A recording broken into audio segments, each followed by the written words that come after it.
¿Por qué filosofía aquí y ahora especiales? Hay temas insoslayables de pensar, de reflexionar y ofrecer nuestra propia interpretación de los hechos históricos. El Islam y los Estados Unidos, los dos dicen tener a Dios de su lado. La guerra del Paraguay es un genocidio silenciado. Había que liquidar al Paraguay. El Paraguay de Francisco Solano López. Vamos a hablar de literatura y política para pensar el compromiso del escritor. Los ejemplos de Sartre, Rodolfo Walsh, como el Eternauta de Oestergel que dice: desde ahora estamos solos, completamente solos. ¿Quiénes pensaron la Argentina de otra manera? John William Cook. El peronismo es el hecho maldito del país burgués. Raúl Scalabrini Ortiz queda en el recuerdo de todos como uno de los principales representantes del pensamiento nacional y popular. El imperativo más profundo que tenemos: pensar por nosotros mismos. Filosofía aquí y ahora especiales. La guerra del Paraguay. La causa del libre cambio. 1. El Tratado de la Triple Alianza. 2. La pesada carga del hombre blanco. 3. La proclama de Felipe Varela. 4. La razón imperial. 1. El Tratado de la Triple Alianza. Dentro de la ardua temática de la guerra del Paraguay, tenemos que considerar delicadamente en qué momento se hace el Tratado de la Triple Alianza entre Brasil, Uruguay y Argentina. El Tratado de la Triple Alianza se hace antes de la declaración de la guerra. O sea, que la guerra estaba planeada antes de que el Paraguay hiciera nada que pudiera ofender a alguna de esas naciones. El Tratado de la Triple Alianza es, digamos, monitoreado también por Gran Bretaña, que tampoco hay que pensar que Gran Bretaña estaba obsedida por esta guerra. Hay un libro de Andrew Graham Joll que se llama Pequeñas guerras británicas en el Plata, y entre esas guerras incluye la guerra del Paraguay, que para Inglaterra es una de las tantas guerras que lleva adelante. No la protagoniza Inglaterra. Inglaterra invade India, invade China, ahí sí, Inglaterra directamente, pero acá, ¿no?, va con sus aliados. Entonces, en ese tratado de la guerra de la Triple Alianza, se comprometen las naciones a llevar esa guerra hasta las últimas consecuencias. En esta palabra, últimas consecuencias, late ya la aniquilación del pueblo paraguayo. La frase de Mitre es una frase de eso que David Viñas, en Literatura Argentina y Realidad Política, califica a Mitre como el burgués fanfarrón. Y es una frase de fanfarronería, ¿no? En 3 días en los cuarteles, en 3 meses en el frente, en 3 meses en la Asunción. Es una frase, digamos, de una petulancia excepcional. David Viñas lo llama, insisto, el burgués fanfarrón a Mitre. Después vamos a ver de sus contemporáneos algunas frases que decían sobre el general Mitre, traductor de la Divina Comedia de Dante Alighieri. Mitre en el frente paraguayo traducía la Divina Comedia.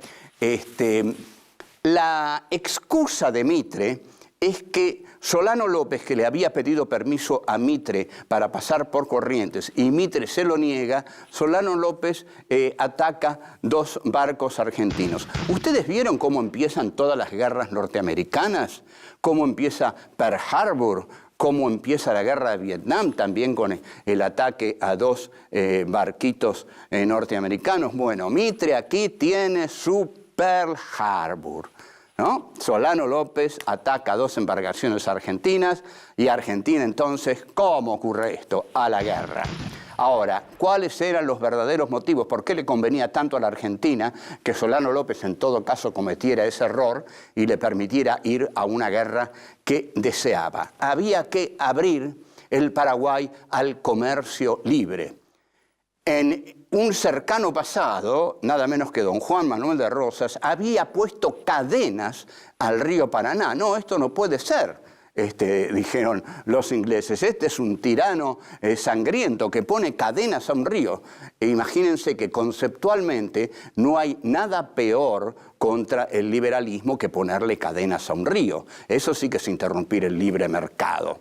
Entonces, también Mitre quiere destruir al Paraguay porque en el Paraguay se apoyaban las montoneras mediterráneas y después de Pavón, Mitre quiere liquidar a las montoneras mediterráneas. Uno de los más grandes asesinos de esa campaña fue Ambrosio Sandes, y hay una carta de Mitre que dice: si Sandes mata gente, déjenlo, es un mal necesario. Está en la correspondencia con Sarmiento. Si alguien tiene duda, alguna duda de que la guerra se hizo para lograr el libre cambio, se hizo como una lucha por la bandera gloriosa del libre cambio, que era la bandera del siglo, para que las grandes potencias colonialistas entraran en todos lados, cuando las fuerzas mitristas, los soldados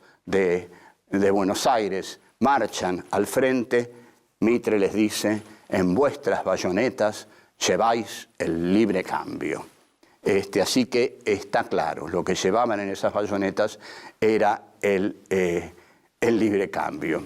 En este sentido, Mitre podría decir: yo no hacía más que seguir el rumbo que seguía el mundo.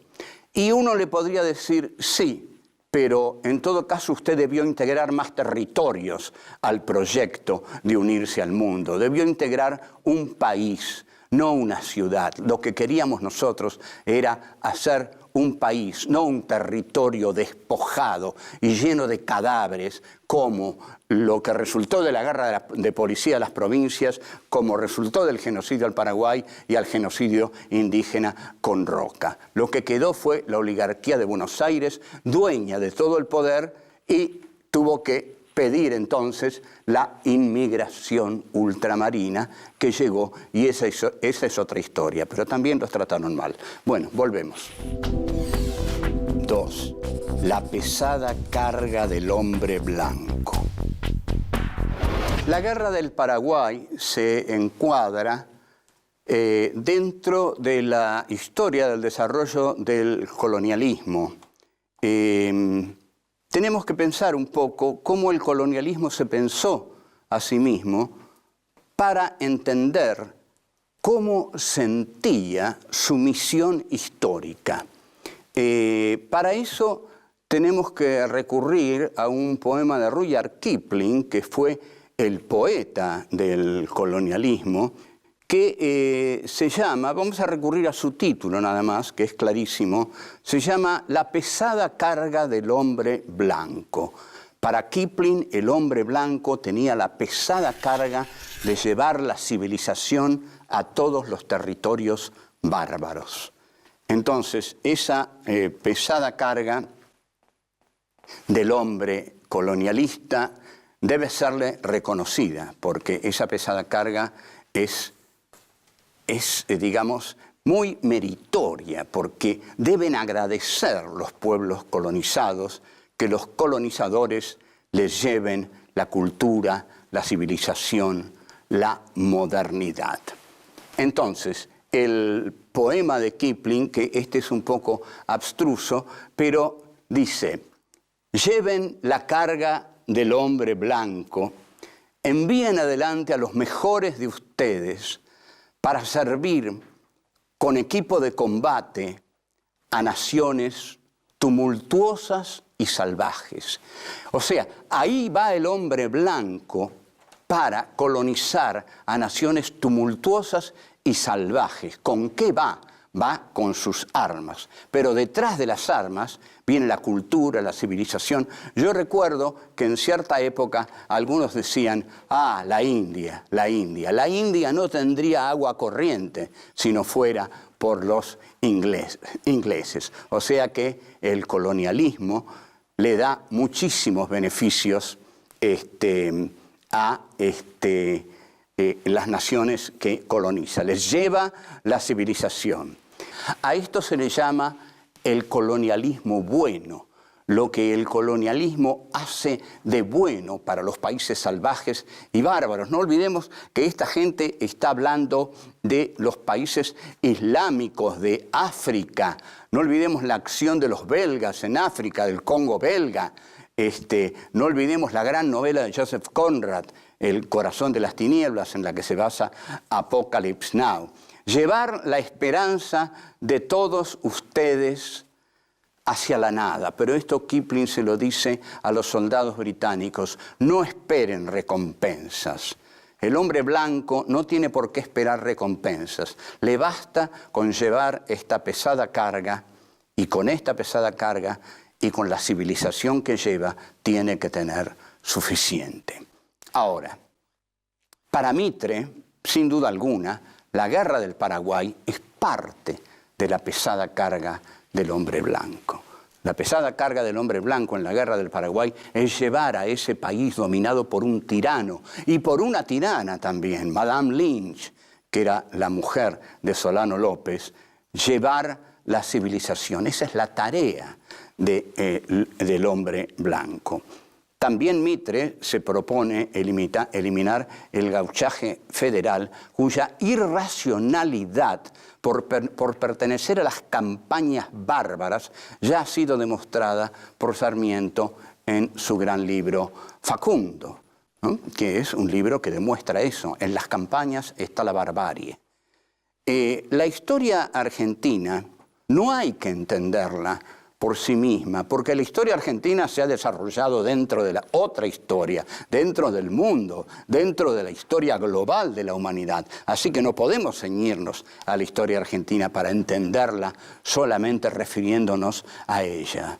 La historia argentina está incluida dentro del plan del colonialismo occidental por adueñarse de todos aquellos territorios de los que necesite adueñarse y a los que necesite llevar esta dura tarea, la dura tarea del hombre blanco. Volvemos. 3. La proclama de Felipe Varela. En 1866 se produce la derrota de las tropas de Mitre en la batalla de Curupaytí.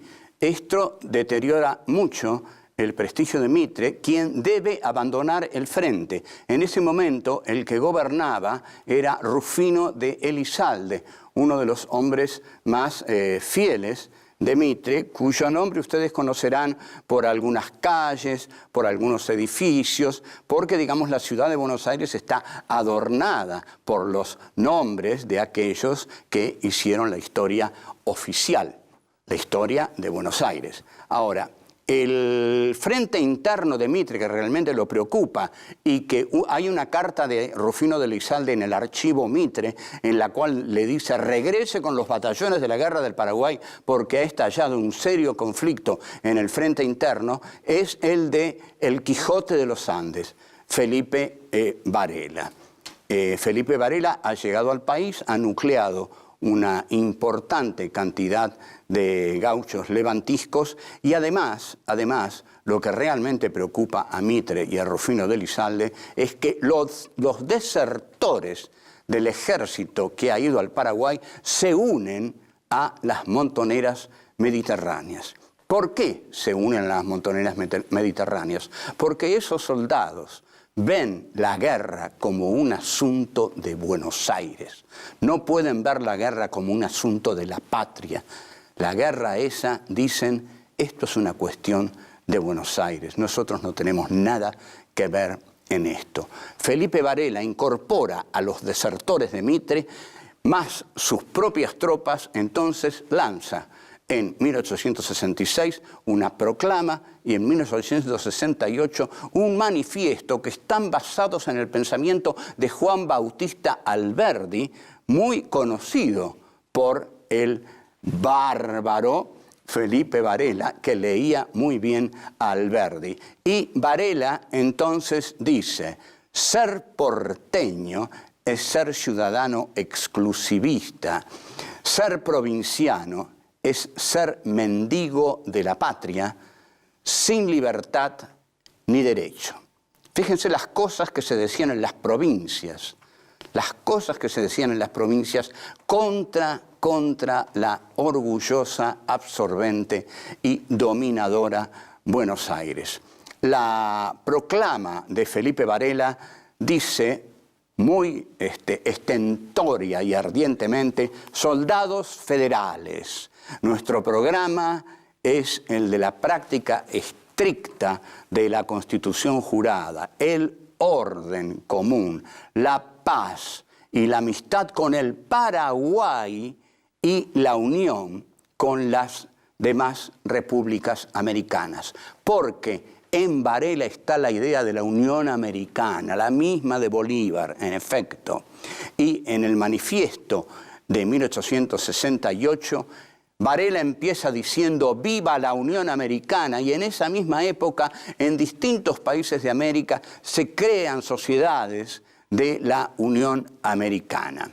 Entre tanto, Buenos Aires es denunciado por Varela como el puerto y la aduana. Buenos Aires posee el puerto y la aduana y así se va enriqueciendo. Entonces, dice Varela, Buenos Aires es la provincia que ha gozado del producto del país entero, mientras que en los demás pueblos pobres y arruinados se hacía imposible el buen quicio de las administraciones provinciales por la falta de recursos. La falta de recursos, es decir, Buenos Aires deja a las provincias sin recursos.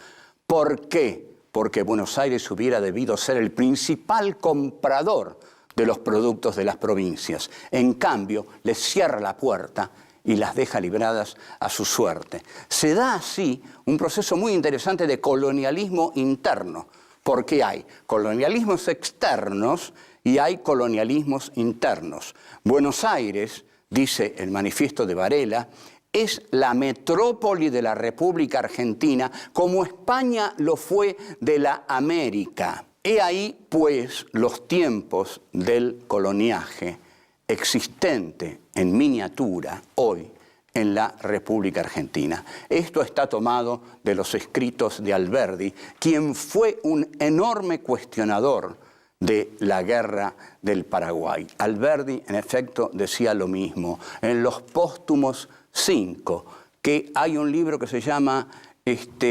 Grandes y Pequeños Personajes del Plata, que se puede conseguir, y ahí ustedes van a leer las cosas tan interesantes que decía Alberdi, antes de todo revisionismo histórico. Alberdi era el gran teórico que estaba detrás del manifiesto de Varela. Y Alberdi es el que veía que la cuestión interna de las provincias argentinas no era más que una cuestión de la política que debía llevar Mitre para afianzar el poder de Buenos Aires. Entonces, Varela es realmente un problema muy grande para Mitre, pero no solo por Varela, sino por los desertores de la guerra del Paraguay. Las deserciones comienzan a enloquecer a Mitre y a su ministro Rufino de Elizalde. ¡Qué problema! Volvemos. 4. La razón imperial. La guerra del Paraguay hay que verla desde dos puntos de vista. Por un lado, la guerra era una necesidad interna de Mitre. Mitre necesitaba esa guerra porque tenía que abrir el Paraguay al libre comercio y a la vez porque Solano López era un socio de un socio y alguien que respaldaba bélicamente a las montoneras del interior mediterráneo. Faltaba ver qué hacía Urquiza y eso preocupaba mucho a Mitre. Por otro lado, el otro aspecto es que Inglaterra, como sabemos, necesitaba el algodón del Paraguay. Ahora, Gran Bretaña, para la filosofía que piensa la modernidad capitalista, es el espíritu de la racionalidad en el siglo XIX. Esto no quiere decir que lo sea, pero se presenta como el espíritu de la racionalidad. En el poder económico y bélico de Gran Bretaña se encarna la razón capitalista. Martin Heidegger, que es realmente alguien que piensa la modernidad capitalista, dice que esta modernidad capitalista nace con Descartes, que publica el discurso del método en 1637. Ahí Heidegger dice, nace el tecnocapitalismo, es decir, el capitalismo de la técnica que va a arrasar el mundo para lograr fortalecerse y para lograr hacer su industria y para constituirse en la potencia que se va a constituir, la Inglaterra de la burguesía industrial británica expresada por Adam Smith. A su vez, Walter Benjamin, en las tesis de filosofía de la historia, va a decir, y muy críticamente ante la modernidad capitalista, que el ángel de la historia, dice, mira hacia atrás y no ve una cadena de hechos racionales, armónicamente desarrolladas. Ve un paisaje de ruinas, dice. Entonces, Walter Benjamin dice, la historia debe ser concebida como catástrofe. A su vez, en dialéctica del iluminismo, Adorno y Horkheimer dicen que la razón capitalista es la razón instrumental que ha sido constituida y elaborada para arrasar el planeta en beneficio del desarrollo del capitalismo. Esta razón europea, que hoy lo vemos cada vez más, trágicamente hoy, está terminando con el planeta en cualquier momento. Esta razón europea en el siglo XIX se expande en tanto colonialismo. Sartre analiza el colonialismo del siglo XIX y les dice a los europeos, ¿saben algo? Europa se ha hecho a sí misma fabricando esclavos y monstruos. Fíjense, un francés le dice eso a los franceses. Y la razón imperial, entonces, esta razón europea que se ha constituido a sí misma fabricando esclavos y monstruos, es el factotum que está detrás de la guerra del Paraguay, que ahí sí, ni siquiera va a fabricar esclavos y monstruos, va a fabricar cadáveres. Entonces, cuando nosotros decimos que detrás de este proyecto está Gran Bretaña, estamos diciendo algo mucho más abarcante. Detrás de este proyecto está la razón de la modernidad occidental, que Heidegger dice que ahí el hombre se pone en el centro de la historia para ser el amo del oente, es decir, el amo de todas las cosas. Y para ser el amo de todas las cosas, tiene que ser el amo de la totalidad del planeta a través del colonialismo. Ahí se inserta la guerra del Paraguay. La conclusión es que Inglaterra, muy hábilmente, se da cuenta de que para hacer este desarrollo colonialista necesita nada menos que el libre cambio, por supuesto. Bueno, creo que con esto ha quedado bastante clara que nosotros no hablamos de Inglaterra como el cuco externo. No, estamos hablando de la modernidad occidental capitalista que se ha desarrollado a través de la conquista de los territorios exteriores y que todavía lo hace así. Y lo hará, creo, ojalá que no, hasta destruir el planeta. Hasta luego.